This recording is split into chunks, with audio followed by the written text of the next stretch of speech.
Good morning friends. हर बार की तरह अपना लाइव शुरू करते हैं सिग्नेचर अंदाज के साथ।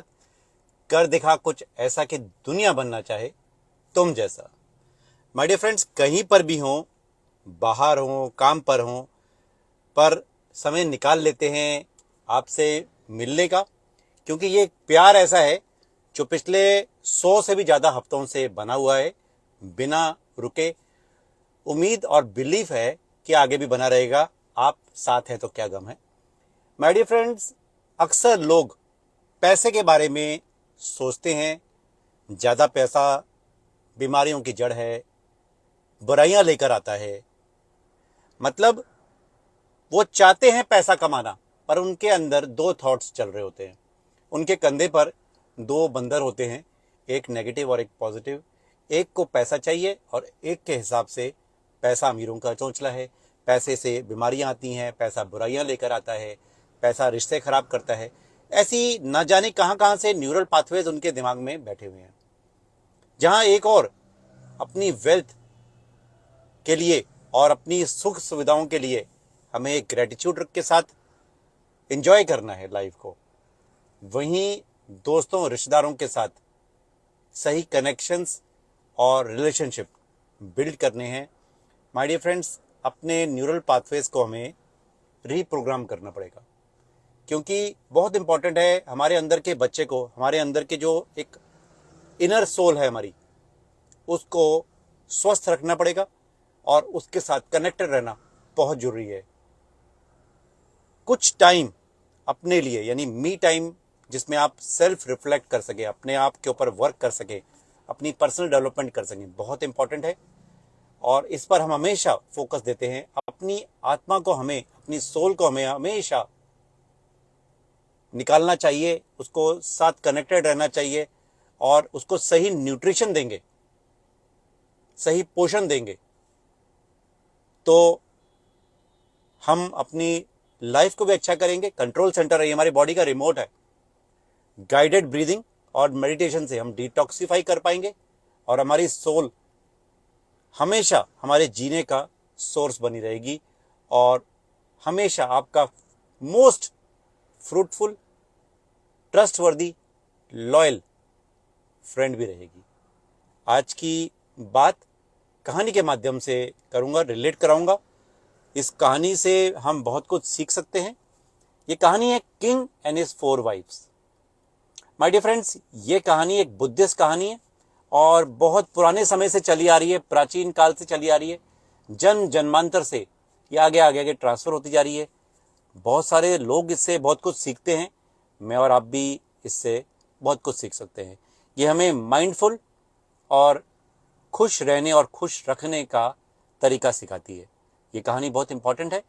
हो सके तो आप इसको पूरा सुनिएगा और अपने फीडबैक्स और कमेंट जरूर कीजिएगा।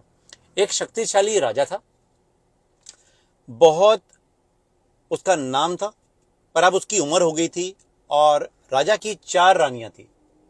राजा अक्सर बीमार रह रहा था। अब जब उसको दिखा राजा को कि मेरा मरने का टाइम पास आ गया है, तो उसने अपनी 4 रानियों को बुलाया। राजा ऐसी सोच रखता था और राजा का ऐसा मानना था कि मैं कोई भी काम अकेले नहीं कर सकता, तो अब मैं अगर जा रहा हूं तो क्यों ना अपनी रानियों से पूछूं और वो चले मेरे साथ। क्योंकि आफ्टर लाइफ, जैसे हम कहते हैं पुनर्जन्म, आफ्टर लाइफ में अगर मेरी प्रिय रानी मेरे साथ होगी तो बहुत अच्छा होगा। तो राजा अपनी चौथी बीवी से बुलाता है। उसको बहुत प्यार करता था और अक्सर अपनी चौथी बीवी को सोने, डायमंड्स और बहुत सारे आभूषण गिफ्ट करता था। चौथी रानी को जब पता चला कि राजा बीमार है तो वो उसके पास गई।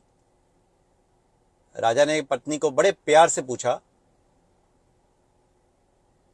कि मैं, समय आ गया, अंतिम समय, और मैं जा रहा हूं, क्या तुम मेरे साथ चलोगी? रानी बहुत गुस्सा हुई और गुस्से में तिलमिलाती हुई राजा को वहीं छोड़कर चली गई। राजा को थोड़ा सा बुरा लगा, पर राजा को कहीं ना कहीं अभी उम्मीद थी कि उसके पास अभी उसकी तीसरी रानी भी है। तीसरी रानी को भी बहुत प्यार करता है। अक्सर जब उस राज्य में पड़ोसी राज्य के कोई भी गेस्ट या राजा आता था तो ये अक्सर अपनी रानी से मिलवाता था, इस तीसरी रानी से। तीसरी रानी बहुत समझदार थी, उसकी मदद करती थी और समय समय पर दुख सुख में उसका साथ देती थी। राजा ने रानी को पास बिठाया और अब की बार कोई गलती ना हो जाए तो बड़े प्यार से बोला, जान तुम चलोगी हमारे साथ हमारी आफ्टर लाइफ में? पत्नी बोली, मुझे अपनी जिंदगी से बहुत प्यार है, पर मैं तुम्हारे साथ ना जा पाऊंगी और तुम्हारे जाने के बाद मैं पड़ोसी राजा से शादी भी कर लूंगी। राजा को बहुत गुस्सा आया, उदास हुआ कि जिसको मैं इतना प्यार करता था और वो आज वो मुझे ऐसा कह रही है। राजा ने सोचा कि मैंने जिसका साथ दुख सुख में हमेशा पाया, आज वो मेरे साथ नहीं है।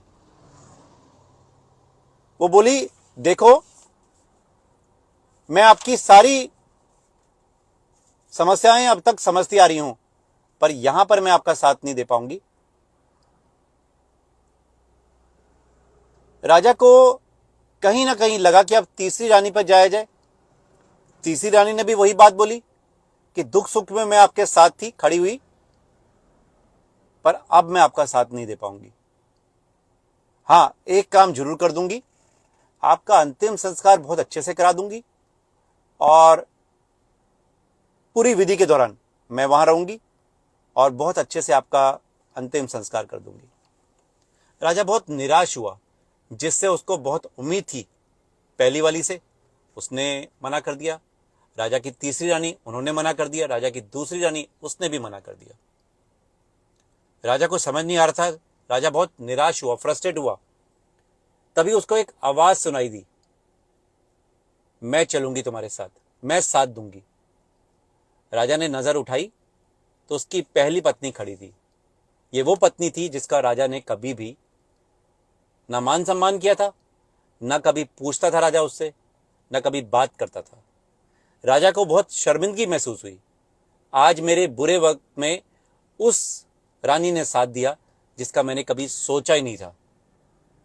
राजा को कहीं ना कहीं संतोष हुआ कि ये व्यक्ति, ये मेरी जो पहली रानी है, ये मेरे साथ चलेगी। माय डियर फ्रेंड्स, अक्सर हमारी लाइफ और ये राजा की 4 बीवियां एक समान है। इस बात को समझते हैं, सीखते हैं और शेयर करते हैं। 4th वाइफ जो राजा की है, उसको आप अगर अपने बॉडी से कंपेयर करें तो हम इस पर मेहनत करते हैं, घड़ी, आभूषण और कपड़ों से सजाते हैं, पर माय डियर फ्रेंड्स साथ नहीं देंगे हमारे। जब हम जाएंगे तो यहीं छोड़कर हमारी बॉडी को जाएंगे।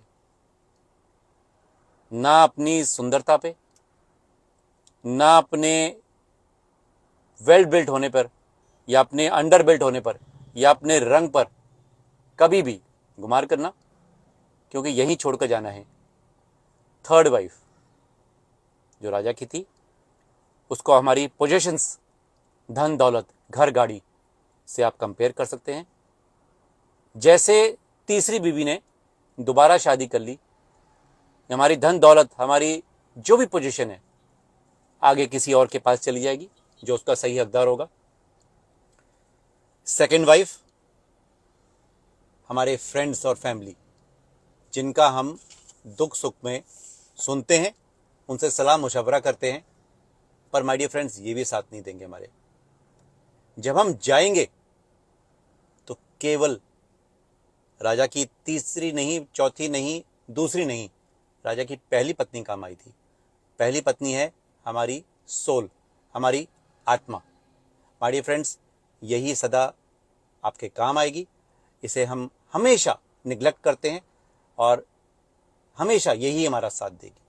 हमारे कर्म हमेशा हमारे साथ रहेंगे और अच्छे कर्म आपके जीवन का आधार बन जाते हैं, आपकी पहचान बन जाती है माय डियर फ्रेंड्स।